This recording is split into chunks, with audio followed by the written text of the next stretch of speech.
प्यार हुआ। माननीय अध्यक्ष जी,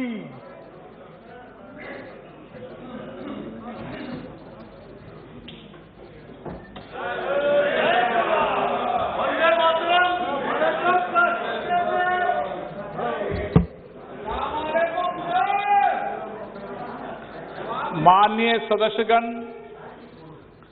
मुझे अत्यंत दुख के साथ हमारे दो साथियों सर्वश्री मोहन एस डेलकर और श्री नंद कुमार चौहान तथा 7 पूर्व साथियों सर्वश्री राजेंद्र कुमार शर्मा, शरद कर, M.R.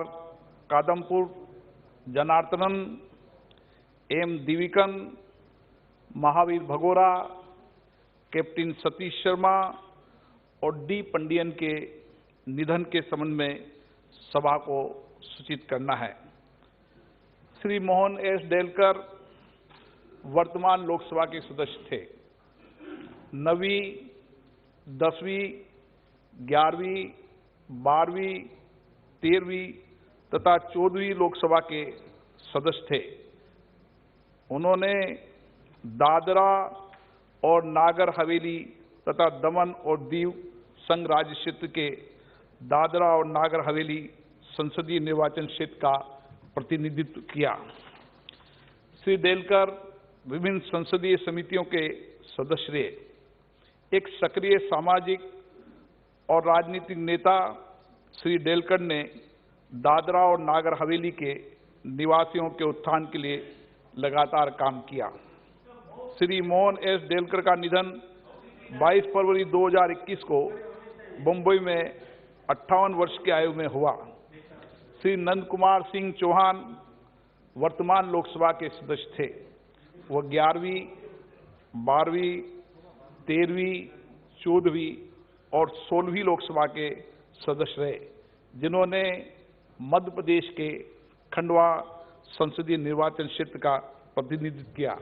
इससे पहले श्री चौहान 1985 से 1996 तक मध्य प्रदेश विधानसभा के सदस्य रहे।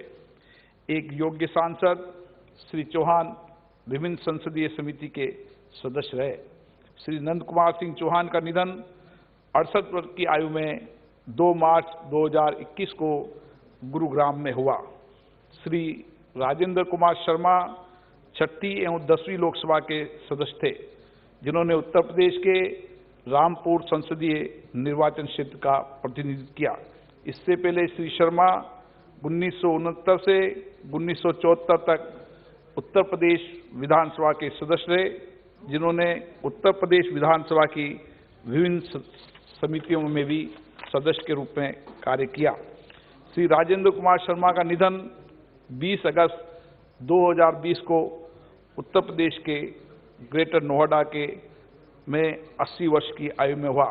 श्री शरदकर 6ठी लोकसभा के सदस्य थे, जिन्होंने ओडिशा के कटक संसदीय निर्वाचन क्षेत्र का प्रतिनिधित्व किया। शरदकर 3 कार्यकाल के लिए ओडिशा विधानसभा के सदस्य भी रहे। उन्होंने ओडिशा विधानसभा के अध्यक्ष के रूप में कार्य करने का गौरव प्राप्त हुआ। श्री कर ने ओडिशा सरकार में कई कार्यकाल के लिए मंत्री के रूप में भी कार्य किया। वे ओडिशा विधानसभा की विभिन्न समितियों के सभापति भी रहे। श्री शरदकर का निधन 12 अक्टूबर 2020 को ओडिशा के भुवनेश्वर में 81 वर्ष की आयु में हुआ। श्री M.R. कादम्बर जनार्दनन 8वीं, 9वीं, 10वीं और 12वीं लोकसभा के सदस्य थे, जिन्होंने तमिलनाडु के तिरुनेलवेली संसदीय निर्वाचन क्षेत्र का प्रतिनिधित्व किया। श्री जनार्दनन ने कार्मिक, शिकायत और पेंशन मंत्रालय तथा वित्त मंत्रालय में केंद्रीय राज्य मंत्री के रूप में कार्य किया। जनार्दनन एक योग्य सांसद थे, विभिन्न समितियों के सदस्य रहे। श्री M. कादम्बर जनार्दनन का निधन 26 दिसंबर 2020 को तमिलनाडु के तूतुकुड़ी में 51 वर्ष की आयु में हुआ।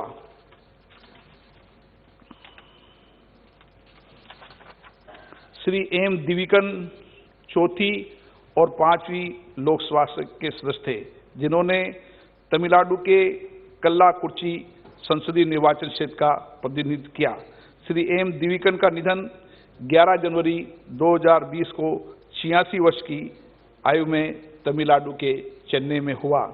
श्री महावीर भगोरा राजस्थान के तत्कालीन सलुम्बर संसदीय निर्वाचन क्षेत्र का चौथी लोकसभा में सदस्य रहे। इससे पहले श्री भगोरा 1993 से 1998 तक राजस्थान के विधानसभा के सदस्य भी रहे। श्री महावीर भगोरा का निधन 16 जनवरी 2021 को 73 वर्ष की आयु में राजस्थान में उदयपुर में हुआ। कैप्टन सतीश शर्मा 10वीं 11वीं लोकसभा में उत्तर प्रदेश के अमेठी संसदीय निर्वाचन क्षेत्र का प्रतिनिधित्व किया।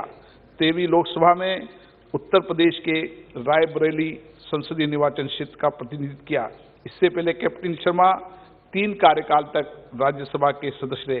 कैप्टन सतीश शर्मा ने 1993 से 1996 तक पेट्रोलियम प्राकृतिक गैस मंत्रालय में केंद्रीय मंत्री के रूप में भी कार्य किया। कैप्टन सतीश शर्मा का 73 साल की आयु में 17 फरवरी 2021 को गोवा में निधन हो गया। श्री डी पंडियन 9वीं और 10वीं लोकसभा के सदस्य थे, जिन्होंने तमिलनाडु के तत्कालीन मद्रास उत्तर संसदीय निर्वाचन क्षेत्र का प्रतिनिधित्व किया। श्री डी पंडियन का निधन 26 फरवरी 2021 को चेन्नई में 88 वर्ष की आयु में हुआ। ये सभा अपने साथियों और पूर्व साथियों के निधन पर गहरा शोक व्यक्त करती है और शोक संतप्त परिवार के प्रति अपनी संवेदना व्यक्त करती है। अब ये सभा दिवंगत आत्माओं के सम्मान में थोड़ी देर मौन रहेगी।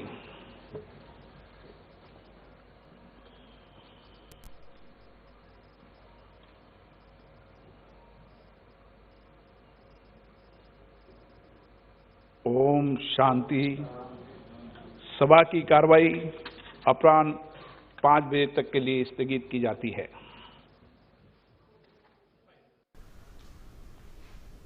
आप देख रहे थे लोकसभा से कार्रवाई का सीधा प्रसारण और अब रुक कर लेते हैं 4 बजे के समाचारों की मुख्य सुर्खियों का। प्रधानमंत्री नरेंद्र मोदी ने आजादी का अमृत महोत्सव समिति की पहली बैठक को संबोधित किया। पीएम मोदी ने कहा कि आजादी के 75वें साल का ये पर्व एक ऐसा पर्व होना चाहिए जिसमें स्वाधीनता संग्राम की भावना, उसका त्याग साक्षात अनुभव हो सके। जिन सेनानियों के इतिहास में उतनी जगह नहीं मिली, उतनी पहचान नहीं मिली, उनकी जीवन गाथा भी हमें जन जन तक पहुंचानी है। हमारे देश का शायद ही कोई ऐसा स्थान हो, कोई ऐसा कोना हो जहां से किसी न किसी भारत मां के बेटे बेटी ने अपना योगदान न दिया हो, बलिदान न दिया हो। उन सब के बलिदान, उन सब के योगदान की उन महान प्रेरक कहानियां भी जब देश के सामने आएगी तो वो अपने आप में बहुत बड़ी प्रेरणा का स्रोत होने वाला है। पीएम मोदी ने कहा कि 130 करोड़ देशवासियों को साथ लेकर, उनके साथ जोड़कर आजादी के 75 साल का ये पर्व मनाना है। उन्होंने कहा कि जन भागीदारी इस आयोजन के, इस उत्सव की मूल भावना है। आजादी का ये अमृत महोत्सव, आजादी के 75 साल के इस आयोजन के लिए हम सब ने जो विचार आए थे उसको जब समेटते थे तो एक मोटा मोटा जो खाका बनता था वो 5 स्तंभ में हम उसको विभाजित कर सकते हैं। एक तो freedom struggle, ideas at 75, achievements at 75, actions at 75 और रिजॉल्व एट 75। हमें इन 5 को लेकर आगे बढ़ना है। पीएम मोदी ने कहा कि देश आज वो सब कर रहा है जिसकी कुछ साल पहले तक कल्पना नहीं होती थी। आज़ादी के 75 साल जब देश मनाएगा तो देश उन लक्ष्यों की ओर आगे बढ़ेगा, उन्हें प्राप्त करने के लिए मजबूत कदम उठाएगा जो कभी असंभव लगते थे। हम वो लोग हैं जिन्हें आजादी में, देश की आजादी के लिए मरने का मौका नहीं मिला है, लेकिन हमें देश के लिए जीने का मौका मिला है। हमें देश के लिए कुछ करने का मौका मिला है और हमारी आने वाली पीढ़ियों के अंदर भी यही भाव प्रबल हो, तब जाकर के 2047 जब देश की आजादी के 100 साल होंगे, तब हम देश को जहां ले जाना चाहते हैं उस सपनों को पूरा करने के लिए पूरा देश चल पड़ेगा। देश में हो रहे नए नए फैसले, नई नई सोच, आत्मनिर्भर भारत जैसे संकल्प इन्हीं प्रयासों का साकार रूप है। और अधिक जानकारी के लिए हम बात करते हैं अपने संवाददाता सुधाकर दास से। सुधाकर दास हमारे साथ जुड़े हुए हैं। सुधाकर, अगर देखा जाए तो आज़ादी का अमृत महोत्सव समिति की पहली बैठक में प्रधानमंत्री का संबोधन, जिसमें स्पष्ट रूप से उन्होंने कहा कि ये पर्व इस तरह से मनाना चाहिए, ये पर्व एक ऐसा पर्व होना चाहिए जिसमें स्वाधीनता संग्राम की भावना और उस त्याग का साक्षात अनुभव हो सके। कितनी गूढ़ ये भावना है, कितना गूढ़ ये संदेश है जब हम बात करते हैं आज़ादी के नायकों की, उनके प्रति श्रद्धांजलि की और बहुत से जो अनसंग हीरोज हैं उनकी? जी बिल्कुल रमा, और देखिए सबसे पहले तो आज पहली बैठक थी जो आज़ादी का अमृत महोत्सव बनाना है उसको लेकर जो ये बड़ी समिति बनाई गई है, जिसमें एक तरह से कह सकते हैं ना, देश के पूर्व राष्ट्रपति हो, पूर्व प्रधानमंत्री हो, राज्यों के मुख्यमंत्री हो, राज्यपाल हो, देश के हर क्षेत्र के जो गणमान्य नायक रहे हैं, जो हमारे एक तरह से प्रेरक है, जो हम लोग को एक तरह से देश को आगे बढ़ाने की कोशिश कर रहे हैं, वो तमाम लोग इस समिति के सदस्य। तो एक व्यापक तौर पर एक तरह से पूरे जो कार्यक्रमों को लेकर आगे की किस तरह की रणनीति होनी चाहिए, किस तरह से आयोजनों को आगे बढ़ाना चाहिए, उसको लेकर व्यापक एक चर्चा हुई। तो एक बड़ा व्यापक मंच था। तो उस व्यापक मंच से पीएम मोदी ने कहे तो 3-4 अहम संदेश दिए। सबसे पहला ये संदेश कि जो महत्व है इस पर्व का, उसी के मुताबिक ये भव्य तरीके से ये पूरा आयोजन मनाया जाएगा। दूसरा महत्वपूर्ण संदेश आपने जो कहा वो एक तरह से न सिर्फ इसमें जो हमारे स्वतंत्रता सेनानी थे, जो हमारे आजादी के नायक थे, उनको एक तरह से विनम्र श्रद्धांजलि होगी, तो बल्कि साथ ही साथ वो जिस तरह के सपनों का भारत बनाना चाहते थे उसके लिए भी संकल्प होगा। तीसरी एक महत्वपूर्ण बात प्रधानमंत्री मोदी ने कही वो ये कि एक तरह से पूरे जो आयोजन होंगे, एक तरह से 75 हफ्तों के आयोजन की कार्यक्रम की रूपरेखा तैयार की गई है जो राष्ट्रीय और अंतर्राष्ट्रीय स्तर पर होंगे। और पीएम मोदी ने कहा कि इसके मूल में जो भावना रहेगी वो जन भागीदारी की भावना रहेगी।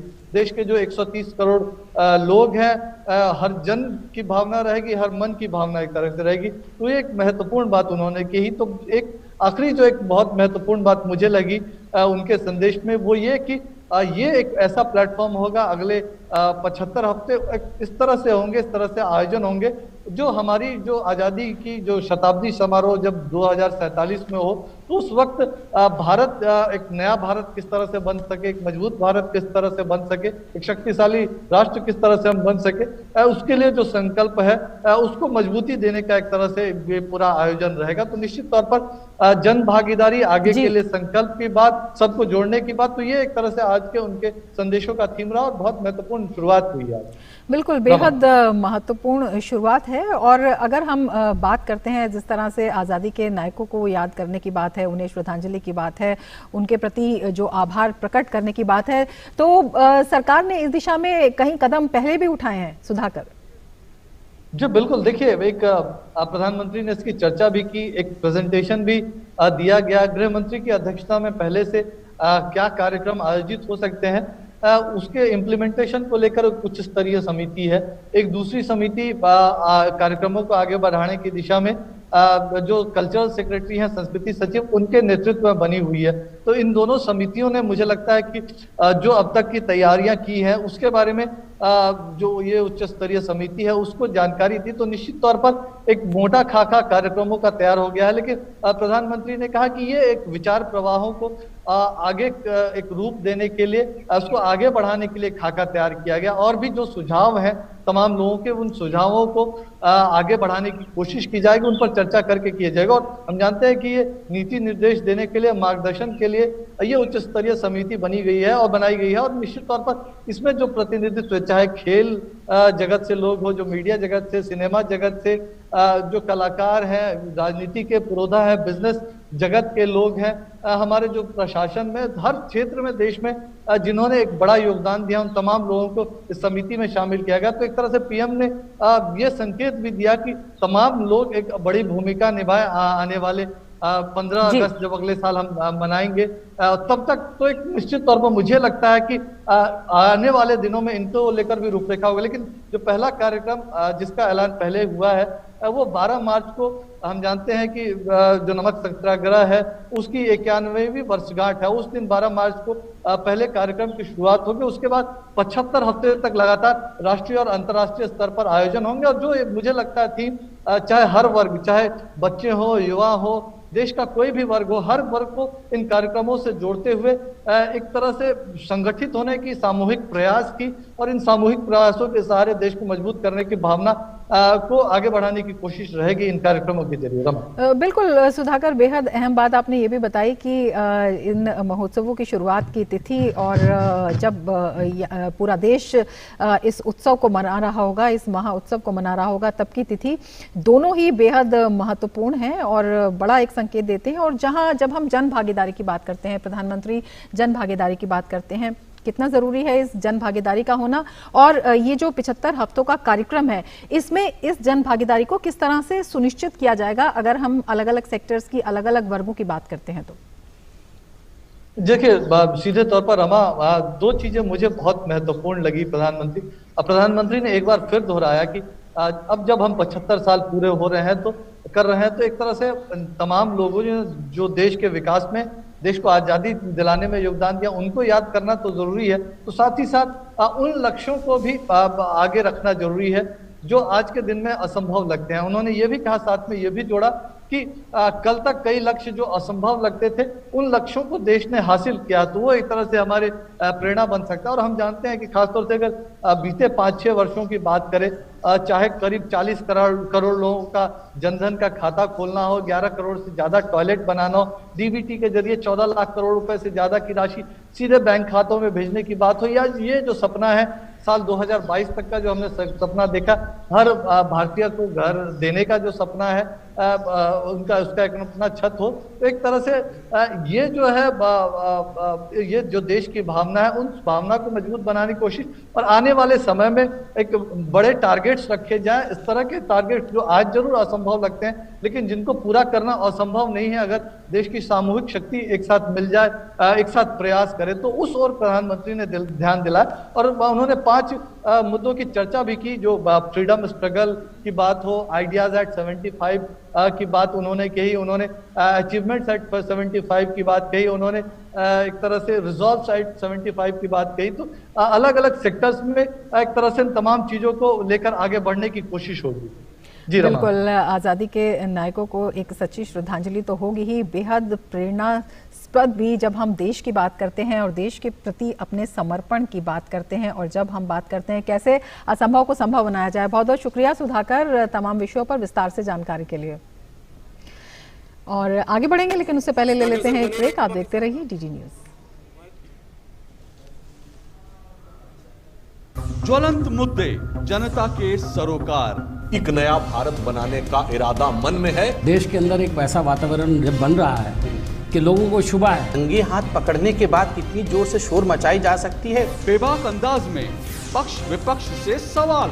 आप उस संसद के प्रति जवाब दे, है ना? ये नैरेटिव देता कि वहाँ पर पैलेस से बच्चों को मारा जा रहा है, ये नैरेटिव ही गलत है। फेक न्यूज फैलाने की इजाजत मैं 2 टूक पे किसी को नहीं दूंगा। न फेक न्यूज न झूठ, बात सिर्फ 2 टूक। सोमवार से शुक्रवार रात 9 बजे सिर्फ डीडी न्यूज पर।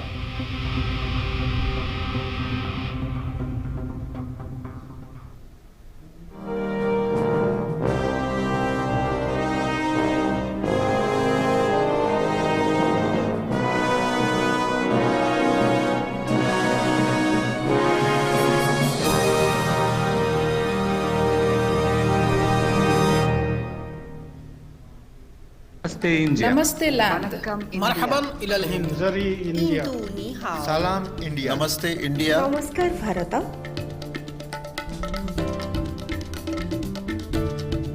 मुई इंडिया। नहनु हुनूर इंडिया। माँ हिंदी हस्ती। हिंदियानी। सलाम हिंदुस्तान। We are India.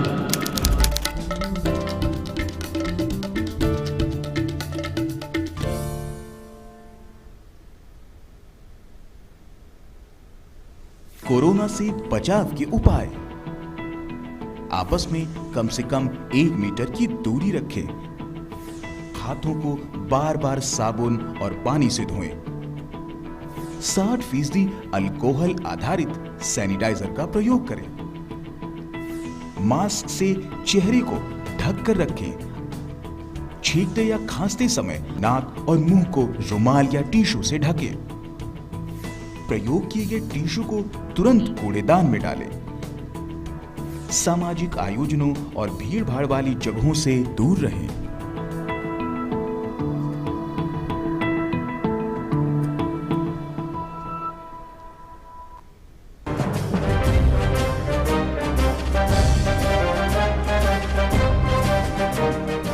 हमने जो आजादी की लड़ाई छेड़ रखी है उसे तब तक जारी रखना होगा जब तक हमें मुकम्मल आजादी हासिल न हो।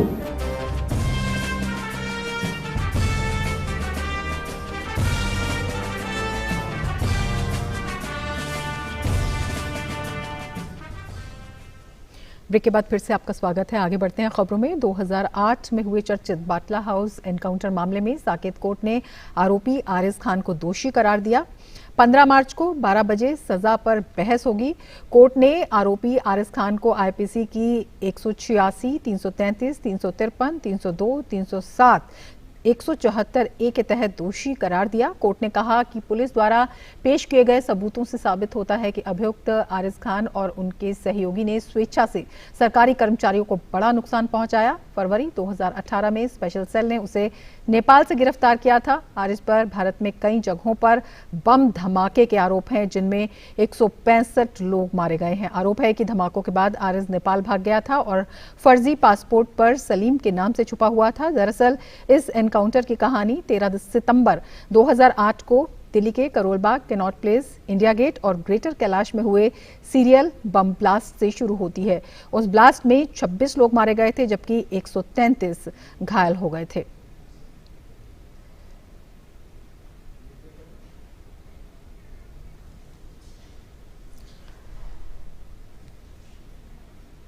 तो 2008 का ये मामला है जिसमें आरोपी आरिज खान को दोषी करार दिया गया। और अधिक जानकारी के लिए हमारे संवाददाता अनिल पुनिया हमारे साथ जुड़ रहे हैं। अनिल, सबसे पहले हम आपसे यही जानना चाहेंगे, क्या कुछ कहा आज अदालत ने? बेहद अहम ये मामला। देखिए, इसमें सबसे इम्पोर्टेंट बात ये है रमा कि 13 सितंबर 2008 को जो सीरियल ब्लास्ट हुए थे, उसके बाद करीब 6 दिन बाद यानी 19 तारीख को बाटला हाउस में एक एनकाउंटर हुआ था, जिसमें बड़ा एक तरह से कहें कि ऐतिहासिक एनकाउंटर था, जिसमें कुछ 2 टेररिस्ट मारे गए थे और 2 बाद में पकड़े गए थे और एक इंस्पेक्टर मोहन चंद शर्मा शहीद हुए थे। उसके बाद से ये पूरे का पूरा मामला, जो दोषी थे उनको सजा पहले ही कोर्ट सुना चुकी है।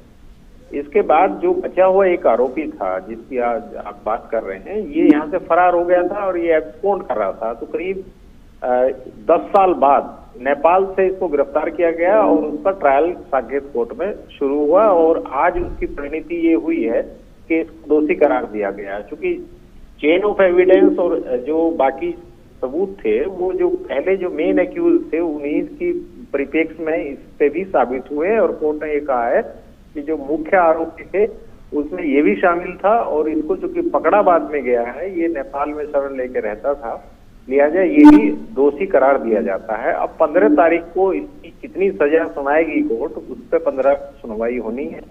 और जैसा कि आपको मालूम होगा कि जो क्वांटम होता है, जो सजा कितनी होनी चाहिए, उस पर अदालत दोनों पक्षों को सुनती है और 15 तारीख को दोनों पक्षों को, बचाव पक्ष को भी और वियोजन पक्ष को भी अदालत सुनेगी।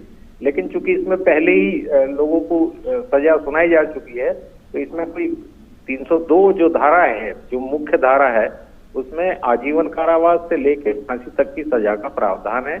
अब देखना होगा कि 15 तारीख को कोर्ट इसमें किस तरह से फैसला लेती है और क्या इसको सजा देती है। बिल्कुल, 15 मार्च को अनिल पुनिया सजा पर बहस होगी और जिस तरह से आपने बताया है विभिन्न धाराएं जो लगी हुई हैं उनके आधार पर किस तरह से कितनी सजा जो है इन्हें हो सकती है। और इसके अलावा आपसे ये भी जानना चाहेंगे कि जिस तरह के ट्विस्ट एंड टर्न इस पूरे मामले में रहे हैं उसको देखते हुए ये कितना संवेदनशील और कितना अहम मामला है?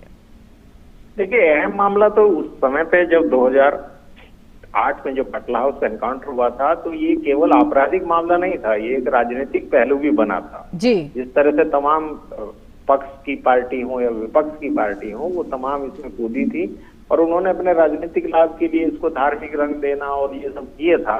लेकिन चूंकि पुलिस अपना काम करती है, अदालतें अपना काम करती है, उससे कोई ना धर्म से मतलब होता है ना जाति से मतलब होता है। महत्वपूर्ण इसलिए है कि पाटला हाउस एनकाउंटर दिल्ली का एक महत्वपूर्ण एनकाउंटर है जिसमें एक इंस्पेक्टर शहीद हुए थे और उसके बाद जिस तरह की राजनीति हुई थी तो उससे और ज्यादा ये हाईलाइट हुआ था और मीडिया में भी हाईलाइट हुआ था क्योंकि एक जो आरोपी था उसने बचने के लिए एक मीडिया हाउस में भी शरण लेने की कोशिश की थी। ये सारी बातें 2008 की हैं लेकिन चूंकि ये बाद में पकड़ा गया इसलिए ज्यादा हाईलाइट नहीं हो पाया। 2000 करीब 10 साल बाद इसको अरेस्ट करके लाया गया है। लेकिन जहां तक सजा की आपने बात की है तो सेक्शन चाहे कितनी भी लगी हो, या 10 सेक्शन लगे हो या 8 सेक्शन लगी हो जो आईपीसी की होती है धाराएं, उसमें सवाल होता है कि जो जिसमें अधिकतम सजा होती है बाकी सजाएं कंकरेंटली यानी वो साथ साथ चलती हैं। तो धाराएं चाहे 8 लगी हैं, 7 लगी हैं, 6 लगी हैं, जिसमें अधिकतम सजा होती है वो महत्वपूर्ण होती है और अदालत का फैसला उसी पर निर्भर करता है कि जो सबसे गंभीर धारा है उसमें उसको क्या सजा दी जाती है। बाकी जो धाराएं हैं वो गौण होती हैं, किसी में 6 साल, किसी में 5 साल, किसी में 3 साल, किसी में कुछ जुर्माना। लेकिन जो सबसे बड़ी धारा होती है वो 302 है और 302 पे सजाए मौत से लेके आजीवन कारावास तक का प्रावधान है। रमा बिल्कुल अनिल, और इसी संदर्भ में ये जानना भी बेहद महत्वपूर्ण हो जाता है कि इस पूरे मामले में दोनों पक्षों की तरफ से दलीलें क्या क्या दी गई, क्योंकि सजा की आप बता रहे हैं कि सजा पर बहस होगी और उसका निर्धारण उसी आधार पर होगा। तो ये भी थोड़ा सा हमें बताएं कि क्या, क्योंकि काफी गंभीर इसलिए भी हो जाता है 165 लोग मारे गए थे और कई जगहों पर बम धमाके का ये आरोपी है, दोषी है। देखिए, इसमें जो सजा के प्रावधान पे आर्गुमेंट होते हैं तो बचाव पक्ष की 2-3 मेन दलीलें होती हैं। बचाव पक्ष का ये कहना होता है कि साहब इसके परिवार की पृष्ठभूमि देखी जाए, इसकी उम्र देखी जाए, इसका पुराना कंडक्ट देखा जाए। और जो अभियोजन पक्ष होता है वो हमेशा ये कहता है कि साहब नहीं, ये गंभीर आरोप है और इसको जो अधिकतम सजा दी जाए। तो दोनों अपने एक्सट्रीम पे चलते हैं। बचाव पक्ष अपनी तरफ से कोशिश करता है कि मिनिमम सजा हो और जो अभियोजन पक्ष है उसकी दलील होती है कि अधिकतम सजा हो। जहां तक इस केस का मामला है तो इसमें जो सीरियल ब्लास्ट हुए थे सितंबर 2008 में, उसमें जो 26 लोग मारे गए थे उससे सीधा कनेक्ट किया है अभियोजन पक्ष ने।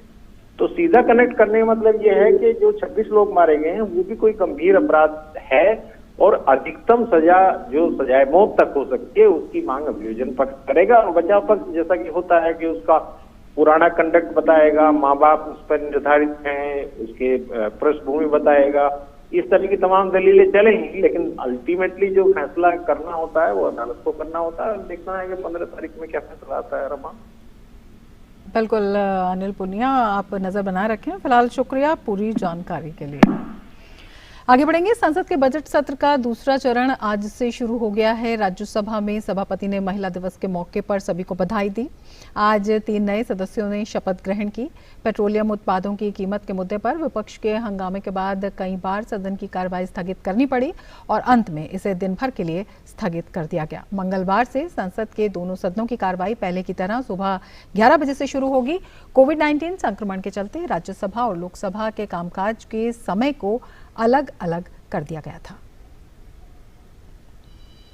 मानसून सत्र के दूसरे भाग के पहले दिन राज्यसभा में सभापति ने महिला दिवस के अवसर पर बधाई दी और महिलाओं की देश के विकास में भागीदारी को लेकर कहा कि यह महिला सशक्तिकरण ही है जिसके कारण महिलाएं अपनी भूमिका हर जगह कुशलता से निभा रही हैं। March 8th is the International Women's Day, a day to celebrate the social, economic, cultural and political contribution and achievements of women across the globe and honor their indomitable spirit, resolute determination and incessant efforts which underline these achievements. This is also a day to take stock of the hurdles coming in the way of ensuring women their due in all walks of life and socio-economic development. सदन में महिला दिवस के अवसर पर महिला सांसदों ने भी अपने विचार रखे। आधे से अधिक हूं पर अधिकार से वंचित हूं। तो ये जो सारे क्षेत्रों में बराबरी की बात हो रही है, जहां पॉलिसी नीतियां गढ़ी जाती हैं, वहां पर अभी तक हम लोग इस कंक्लूजन पे नहीं पहुंचे हैं कि कितना प्रतिशत स्त्रियों का होना चाहिए। देश के प्रधानमंत्री जी ने शुरुआत की, बेटी बचाओ बेटी पढ़ाओ, बेटी को बचाइए भी बेटी को पढ़ाइए भी। और जब ये शुरुआत हुई, आज वो अनुपात आप देखिए, ये अनुपात आज सुधरा है। मैं आपको इसलिए इस बात के लिए प्रधानमंत्री जी को साधुवाद देती हूँ। इससे पहले सदन में किसानों और महंगाई को लेकर विपक्षी दलों के सांसदों ने हंगामा किया, जिसके चलते सदन की कार्यवाही कई बार बाधित हुई। सभापति ने प्रश्नकाल को चलाने की कोशिश भी की, जिसमें एक प्रश्न के जवाब में केंद्रीय पर्यावरण मंत्री प्रकाश जावड़ेकर ने कहा कि लोगों के विस्थापन के कारणों में हर जगह पर्यावरण को नहीं जोड़ा जा सकता।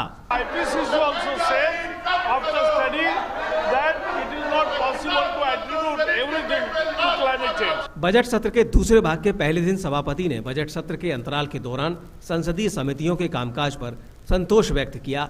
वहीं दिन की शुरुआत में राज्यसभा में बीजेपी के नए चुनकर आए 3 सांसदों ने शपथ भी ली।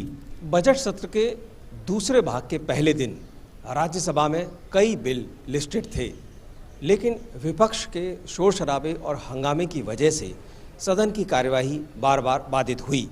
बावजूद इसके सदन में अंतर्राष्ट्रीय महिला दिवस के अवसर पर जहां सभापति ने अपने विचार रखे, वहीं सांसदों ने भी कहा कि महिला सशक्तिकरण आज की सबसे बड़ी जरूरत है। अपने सहयोगी विकास सारथी के साथ ऋषि कुमार, डीडी न्यूज़, दिल्ली। दुनिया भर में आज अंतर्राष्ट्रीय महिला दिवस मनाया जा रहा है। आज के दौर में महिलाएं समाज, शिक्षा, राजनीति और अर्थशास्त्र समेत तमाम क्षेत्रों में कहां तक पहुंच गई हैं, उनकी कामयाबी के जश्न के तौर पर पूरी दुनिया में ये दिन मनाया जा रहा है। हालांकि जीव को जन्म और उसे आकार देने वाली महिला का सम्मान करने के लिए महज किसी एक दिन की जरूरत नहीं, लेकिन इस दिन के जरिए महिलाओं को उनका हक, उनकी प्रतिभा और उन्हें समाज में बराबरी का सम्मान देने के लिए जागरूक किया जाता है। वक्त आज कितना भी बदल गया हो, लेकिन महिलाओं के साथ होने वाली असमानता आज भी चिंता का सबब बनी हुई है। लिहाजा इस दिन को मनाकर ये कोशिश की जाती है कि महिलाओं के हुनर और उनके योगदान को पूरे सम्मान से स्वीकारा जाए। अंतर्राष्ट्रीय महिला दिवस के मौके पर राष्ट्रपति रामनाथ कोविंद ने सभी को शुभकामनाएं दी। अपने ट्वीट संदेश में उन्होंने कहा कि अंतर्राष्ट्रीय महिला दिवस के अवसर पर सभी देशवासियों को मेरी हार्दिक बधाई और शुभकामनाएं। हमारे देश की महिलाएं अनेक क्षेत्रों में उपलब्धियों के नए कीर्तिमान स्थापित कर रही हैं। आइए आज के दिन हम सब महिलाओं व पुरुषों के बीच असमानता पूर्णतया समाप्त करने का सामूहिक संकल्प लें। और आज के दिन दुनिया भर की महिलाओं को सलाम करते हुए प्रधानमंत्री नरेंद्र मोदी ने अंतर्राष्ट्रीय महिला दिवस पर महिलाओं को शुभकामनाएं दी हैं। अपने ट्वीट में प्रधानमंत्री ने कहा कि अंतर्राष्ट्रीय महिला दिवस पर हमारे अदम्य नारी शक्ति को सलाम। भारत को देश की महिलाओं की कई उपलब्धियों पर गर्व है। कई क्षेत्रों में महिला सशक्तिकरण को आगे बढ़ाने के लिए काम करने का मौका मिलना हमारी सरकार के लिए गर्व की बात है। अंतर्राष्ट्रीय महिला दिवस के मौके पर लोकसभा अध्यक्ष ओम बिरला ने आज महिला पत्रकारों के एक दल से मुलाकात की। लोकसभा अध्यक्ष ने महिला पत्रकारों को अंतर्राष्ट्रीय महिला दिवस की शुभकामना दी।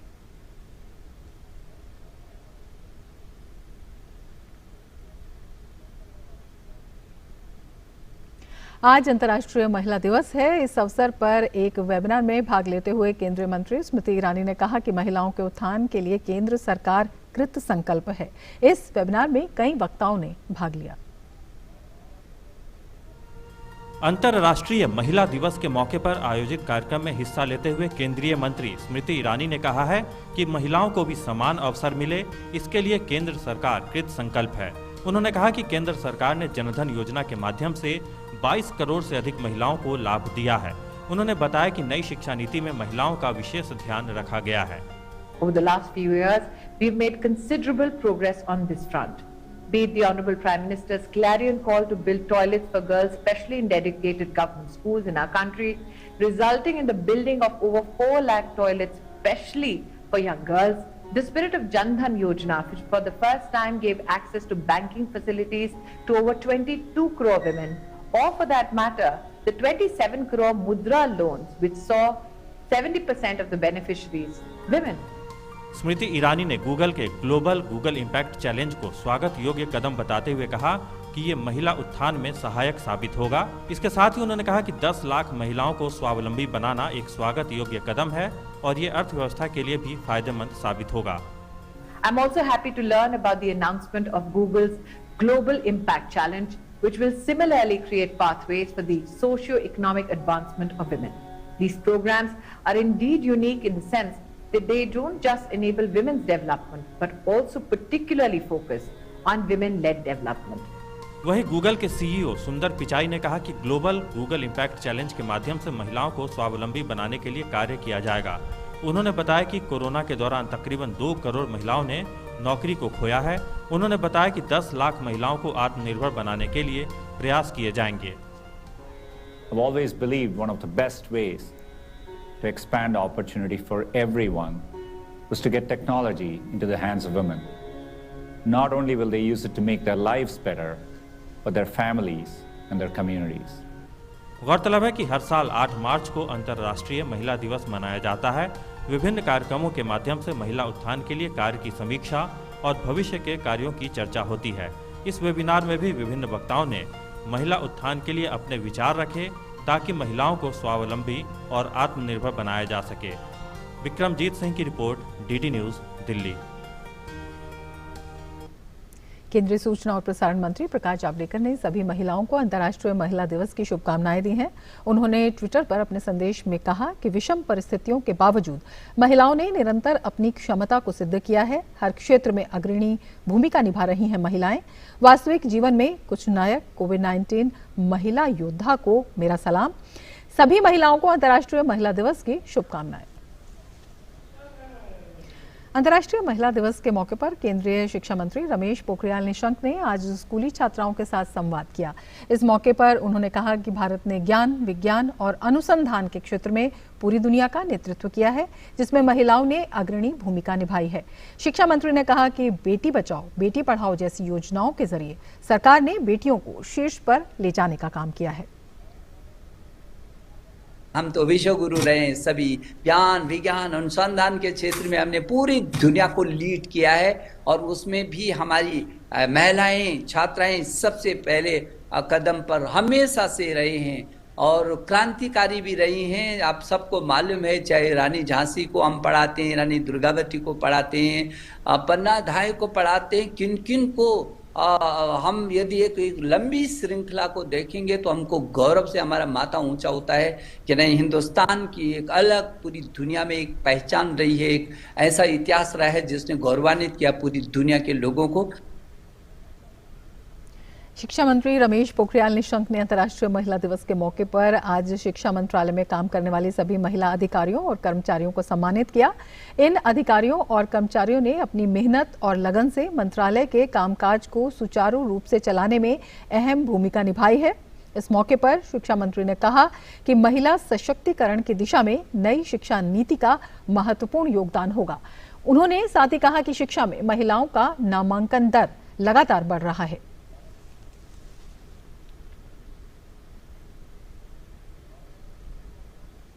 मुझे भरोसा है कि जो NEP भारत की आई है, इसमें महिला सशक्तिकरण की दिशा में और महत्वपूर्ण सफलता अर्जित होगी। अभी भी शिक्षा विभाग में जो छात्राओं का लगातार GR बढ़ रहा है और कुछ IITs तक में 50% तक छात्राओं के आने की जो संभावना बनी हुई हैं और गोल्ड मेडल देखेंगे आप तो किसी भी विश्वविद्यालय में या किसी राष्ट्रीय महत्व के संस्थान में हमारी छात्राओं ने शिखर का सफलता अर्जित किया है। तो मेरी इस अवसर पर हम सब छात्राओं को, बालिकाओं को और बहनों को, सभी माताओं को बहुत सारी बधाई और शुभकामना देते हैं। बुलेटिन में आगे बढ़ने से पहले लेते हैं एक ब्रेक। आप देखते रहिए टीडी न्यूज़।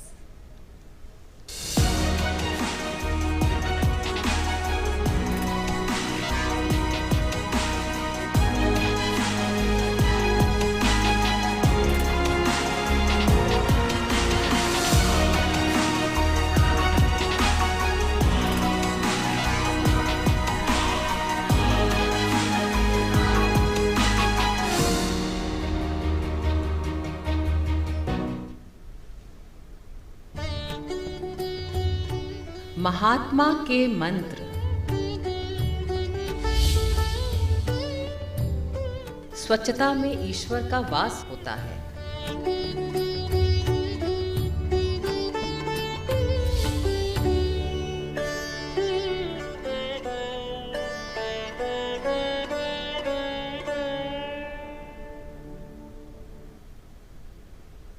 ज्वलंत मुद्दे, जनता के सरोकार। एक नया भारत बनाने का इरादा मन में है। देश के अंदर एक वैसा वातावरण जब बन रहा है कि लोगों को शुभा है। रंगे हाथ पकड़ने के बाद कितनी जोर से शोर मचाई जा सकती है। बेबाक अंदाज में पक्ष विपक्ष से सवाल।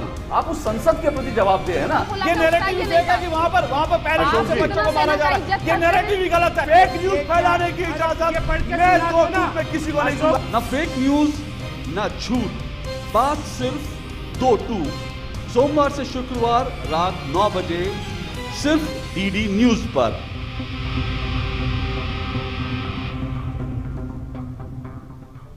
ब्रेक के बाद फिर से आपका स्वागत है। आगे बढ़ते हैं खबरों में। अंतर्राष्ट्रीय महिला दिवस के मौके पर केंद्रीय संस्कृति एवं पर्यटन मंत्री प्रहलाद सिंह पटेल ललित कला गैलरी पहुंचे। केंद्रीय मंत्री ने गैलरी में कोरोना के दौरान महिलाओं की तरफ से बनाई गई कलाकृति को देखा और उनके योगदान की सराहना की।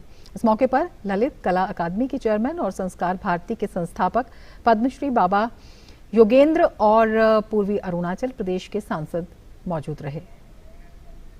अंतर्राष्ट्रीय महिला दिवस के मौके पर केंद्रीय संस्कृति एवं पर्यटन मंत्री प्रहलाद सिंह पटेल ललित कला गैलरी पहुंचे।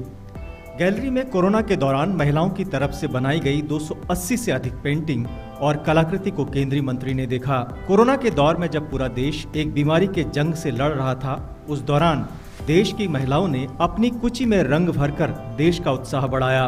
केंद्रीय मंत्री ने कहा, ये हमारी संस्कृति है कि विपरीत परिस्थितियों में हम मदद के लिए खड़े हो जाते हैं।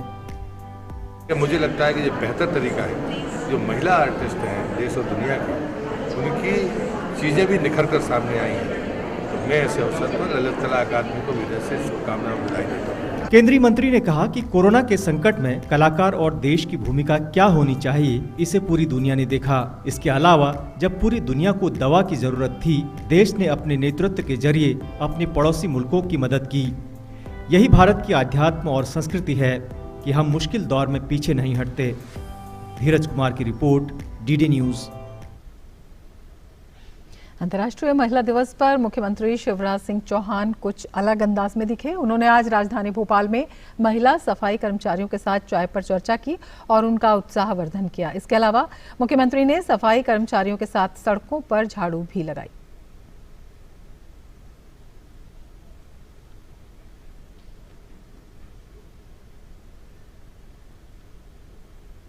मुझे खुशी है कि दिन की शुरुआत आज मैंने अपनी स्वच्छता कर्मी जो बहनें हैं उनके साथ की है।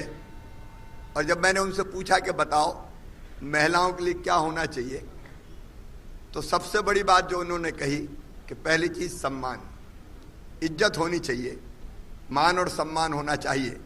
बाकी समस्याएं भी बहनों ने बताई, लेकिन जो सम्मान की चाह है वो बहनों की सबसे बड़ी चाह है। और समाज को, विशेषकर पुरुषों को ये सोचना चाहिए कि बहन को, बेटी को, माँ को और पत्नी को भी इज्जत दें, मान दें, सम्मान दें। अंतर्राष्ट्रीय महिला दिवस के मौके पर अलायंस एयर ने आज से नई दिल्ली के बरेली के लिए हवाई सेवा की शुरुआत की। खास बात यह थी कि इस उड़ान में सभी क्रू सदस्य महिलाएं थीं। इस विमान ने सुबह 9 बजे दिल्ली से उड़ान भरी और 10 बजे ये बरेली पहुंचा। यही विमान बरेली से 11 बजे सुबह उड़ान भरकर दोपहर 12 बजे दिल्ली पहुंचा। बरेली उत्तर प्रदेश के प्रमुख शहरों में से एक है, जिसे नाथ नगरी के नाम से भी जाना जाता है। उत्तर प्रदेश में लखनऊ, वाराणसी, गोरखपुर, कानपुर, हिंडन और आगरा के बाद ये 8वां ऑपरेशनल हवाई अड्डा है, जो कि बरेली में है। One word of encouragement can only be think big. There is nothing that a woman cannot do. कुछ भी आप कर सकती हैं. Just empower yourself. आपके पास अगर IQ है, लोग सिर्फ IQ की बात करते हैं, बट EQ वुमेन में नेचुरली है. और अगर आप एक थर्ड डायमेंशन ऐड कर दीजिए, जिसमें हम कहते हैं PSQ, प्योर सोल कोशेंट. अगर आप प्योरिटी से कोई भी दिल से काम करेंगे, it will always be a success. और आप खुशी अपने आप को भी दोगे, दूसरों को भी दोगे. So it is important to be successful and happy. Jammu Kashmir के बडगाम में अंतर्राष्ट्रीय महिला दिवस के मौके पर पिंक मैराथन का आयोजन किया गया। इस मौके पर आयोजन की मुखिया ने कहा कि महिलाएं हर दिन शारीरिक कार्य करती हैं, इसीलिए उनके स्वास्थ्य का ध्यान रखना बहुत जरूरी है। इसीलिए आज हमने इस मैराथन का आयोजन किया। We have started this Women's Day with the theme fitness, because women have been participating in every sphere of life. They have been working tirelessly day, night and long. So we wanted the women to realize that their fitness is of paramount importance. So they should realize that if they are fit, the whole society is fit. अंतर्राष्ट्रीय महिला दिवस के अवसर पर आज महिला सशक्तिकरण का संदेश देते हुए महिलाओं ने NHPC चमेरा चरण 2 चंबा के पावर हाउस का संचालन किया। NHPC के फरीदाबाद दिल्ली स्थित मुख्य कार्यालय से आई 10 महिला अधिकारियों की एक टीम ने 300 मेगावाट की इस परियोजना की 100 मेगावाट की तीनों टरबाइनों का संचालन कर ये प्रमाणित किया कि किसी भी क्षेत्र में महिलाएं किसी से कम नहीं है। इस टीम में शामिल महिला सदस्यों में पावर हाउस का संचालन करने को लेकर काफी उत्साह दिखा। इस अवसर पर चमेरा चरण 2 और 3 के प्रभारी महाप्रबंधक सुरजीत कुमार संधू भी मौजूद रहे।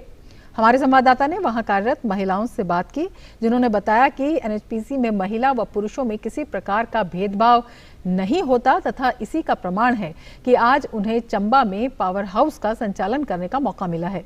उन्होंने कहा कि किसी भी क्षेत्र में आगे बढ़ने के लिए शिक्षा काफी जरूरी है, इसीलिए जीवन में शिक्षा अवश्य लेनी चाहिए। 8 मार्च को चूँकि हम महिला दिवस मना रहे हैं, उसके उपलक्ष्य में यहाँ से हमने महिला अधिकारियों को चमेरा 2 पावर स्टेशन को कार्य के लिए भेजा है, जो पूरे दिन की ऑपरेशन महिलाएं करेंगी और उस रीजन को जिसमें कई 4-5 परियोजनाएं हैं, उसकी भी जो हेड बनेगी, यहाँ के जो हमारी IT के हेड हैं उनको भेजा गया है कि पूरे एक सशक्तिकरण को दिखाते हुए और अपनी कार्य कुशलता को दिखाते हुए कि महिलाएं कितनी अच्छी कार्य कर सकती हैं, कर ही रही हैं, उसको एक दर्शाने को मौका मिलेगा। और इन कार्यों के वजह से जो बाकी महिलाएं हैं बहुत उनको प्रेरणा मिलेगी। इंटरनेशनल वुमेन डे के मौके पे मैं सभी महिलाओं को इंटरनेशनल वुमेन डे की बधाई देती हूँ। आज और हमेशा अग्रणी रहे। जो हमारी टीम आई है, जिसमें कि सारी लेडीज़ हैं, उन्होंने आके आज पावर हाउस में यूनिट्स 1, 2, 3 जो 100 मेगावाट ईच हैं, वो तीनों मशीनों को 1.5 घंटे का संचालन किया है। बहुत सारी महिलाएं हमारे विभिन्न परियोजनाओं में कार्यरत हैं और हमारे यहाँ कोई भी स्त्री और पुरुष का भेदभाव नहीं है। मैं यही कहना चाहूँगी कि शिक्षा सबसे ज़रूरत है। आप शिक्षा के बल पे कहीं भी कोई भी ऊंचाई पे पहुँच सकते हैं। As a professional we work here, so किसी भी काम को ये नहीं बोला जाता है कि ये काम जेंडर स्पेसिफिक है, ये काम ये जना कर सकता है, ये काम ये बंदा कर सकता है। और यहाँ पर हमें ये बताया जाता है कि when you are working to serve the nation, so it is always a privilege and an honour to work for NHPC। आगे बढ़ेंगे और अब खबर कोविड-19 से जुड़ी। देश के 6 राज्यों में कोविड-19 के दैनिक नए मामलों में बढ़ोतरी जारी है। इन राज्यों में महाराष्ट्र, केरल, पंजाब, कर्नाटक, गुजरात और तमिलनाडु शामिल है। केंद्र लगातार दैनिक नए कोविड के सक्रिय मामलों की रिपोर्टिंग करने वाले राज्यों और केंद्र शासित प्रदेशों के साथ स्थिति पर नजर रखे हुए है। साथ ही केंद्र ने महाराष्ट्र और पंजाब में उच्च स्तरीय टीमों को नियुक्त किया है, जहां रोजाना नए मामलों में तेजी से वृद्धि दर्ज की जा रही है। इसके साथ ही देश भर में जारी टीकाकरण अभियान के दूसरे चरण में तेजी आ रही है। देशव्यापी टीकाकरण अभियान के तहत अब तक 2 करोड़ 9 लाख से ज्यादा लोगों को कोरोना टीके की खुराक दी गई है। और वैक्सीन मैत्री कार्यक्रम के तहत भारत के द्वारा भेजी गई कोरोना टीकों की खेप निकारागुआ पहुंची। 2 दिन पहले गुयाना, जमाइका और निकारागुआ को वैक्सीन मैत्री के तहत कोरोना टीकों की खेप भेजी गई थी। विदेश मंत्री डॉक्टर एस जयशंकर ने ट्वीट कर कोरोना टीकों के निकारागुआ पहुंचने की तस्वीरें साझा की और कहा कि हम कोरोना के खिलाफ लड़ाई में अपनी एकजुटता व्यक्त करते हैं। भारत ने अब तक 25 से ज्यादा देशों को वैक्सीन मैत्री के तहत कोरोना के टीके भेजे हैं और लगभग 49 देशों को और टीके भेजेगा।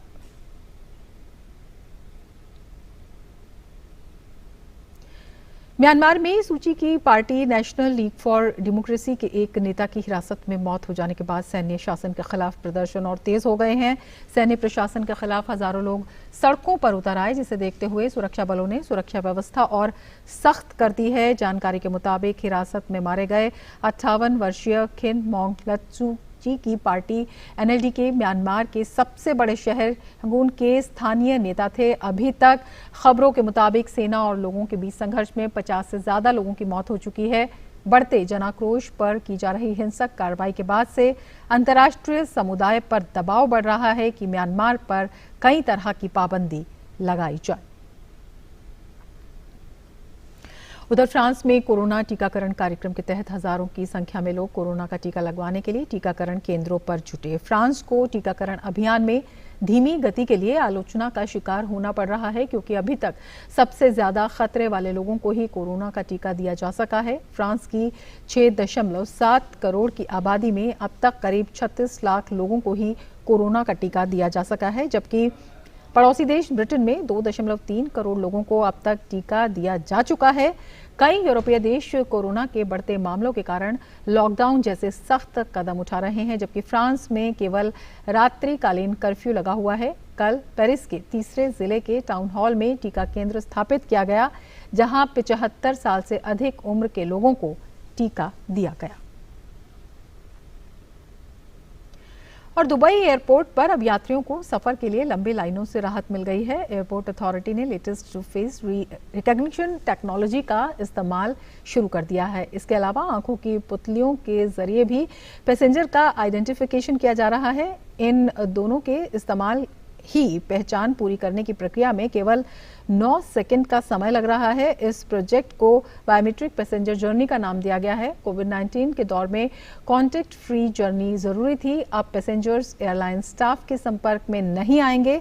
इसके लिए 122 स्मार्ट गेट्स बनाए गए हैं, जिस पर ज्यादा से ज्यादा 9 सेकंड में पहचान की प्रक्रिया पूरी हो जा रही है।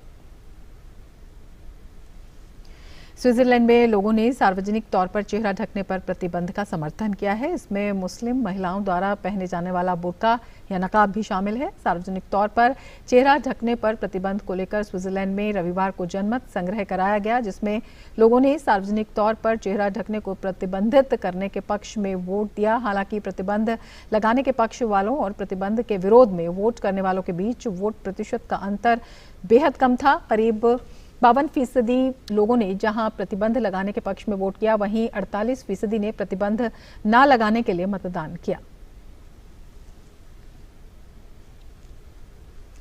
यमन के हूती विद्रोहियों ने सऊदी अरब के रस्तनुरा स्थित अरामको तेल संयंत्र और दमम अजर और जजान के सैन्य ठिकानों पर ड्रोन और मिसाइल से हमले किए। सऊदी अरब ने अरामको तेल संयंत्र पर हुए हमले की पुष्टि की है। इससे पहले सऊदी अरब के नेतृत्व वाले सैन्य गठबंधन ने 12 हथियारबंद ड्रोन को मार गिराया था और साथ ही ईरान को निशाना बनाए गए 2 बैलिस्टिक मिसाइलों को भी मार गिराया था। अमेरिका के राष्ट्रपति जो बाइडेन ने एक कार्यकारी आदेश पर हस्ताक्षर किए हैं, जिसका उद्देश्य अमेरिकियों के लिए मतदान करना आसान बनाना है। इस आदेश के तहत अमेरिका की संघीय एजेंसियों को नागरिकों द्वारा मतदान के लिए पंजीयन कराने के अवसरों को बढ़ाने, चुनावी प्रक्रिया के बारे में जानकारी लेने और इसमें भाग लेने के आदेश दिए गए हैं। इसमें vote.gov वेबसाइट को पूरी तरीके से उन्नत करने और कई भाषाओं में मतदाताओं के पंजीयन और चुनाव के बारे में सूचना देने की बात कही गई है। ये आदेश 1965 में अलबामा के सेल्मा में नागरिक अधिकार कार्यकर्ताओं पर सेना और पुलिस के हमले की 56वीं वर्षगांठ पर आए हैं। उस वक्त मतदान केंद्रों पर नस्लीय भेदभाव के खिलाफ विरोध प्रदर्शन किए गए थे। भारतीय स्टार पहलवान बजरंग पुनिया ने रविवार को इटली के रोम में आयोजित कुश्ती की रोम रैंकिंग सीरीज में 65 किलोग्राम भार वर्ग में स्वर्ण पदक अपने नाम किया। ये लगातार दूसरी बार है जब बजरंग ने इस चैंपियनशिप में स्वर्ण पदक हासिल किया। फाइनल में बजरंग ने मंगोलिया के पहलवान तुल्गा तुमुर ओचिर को हराया। इससे पहले सेमीफाइनल में बजरंग को अमेरिका के जोसेफ क्रिस्टोफर मैककेना से कड़ी चुनौती मिली, लेकिन वे 6-3 से जीत दर्ज करने में सफल रहे। वहीं क्वार्टर फाइनल में बजरंग ने तुर्की के पूर्व कैडेट विश्व चैंपियन सेलिम कुजान को 7-0 से हराया था। कुजान ने कई हमले किए, लेकिन भारतीय पहलवान ने अच्छा बचाव किया। अंतर्राष्ट्रीय महिला दिवस के अवसर पर आज नई दिल्ली के जवाहरलाल नेहरू स्टेडियम में ऑल वुमेन वॉकेथॉन का आयोजन किया गया। इस मौके पर केंद्रीय खेल मंत्री किरण रिजिजू भी मौजूद रहे, जिन्होंने वॉकेथॉन को हरी झंडी दिखाई। केंद्रीय खेल मंत्री किरण रिजिजू ने इन महिलाओं की हौसला अफजाई की और कहा कि महिलाएं अब बड़ी संख्या में राष्ट्रीय और अंतर्राष्ट्रीय स्तर पर अपने नाम की धूम के साथ देश का मान भी बढ़ा रही हैं। Indian women are performing exceedingly well. We are giving equal platform, but I'm happier if our women are performing better. हमारे लड़के अच्छा परफॉर्म करते हैं तो अच्छा लगता ही है, लेकिन जब महिला परफॉर्म करते हैं तो और ज़्यादा अच्छा लगता है, क्योंकि हम चाहते हैं कि हमारा जो देश के बेटियां हैं, देश के जितने भी लड़कियां हैं, वो बहुत ही मजबूती से देश में आगे बढ़े, ये हमारा कामना है। इसके साथ इस बुलेटिन में फिलहाल इतना ही। नमस्कार।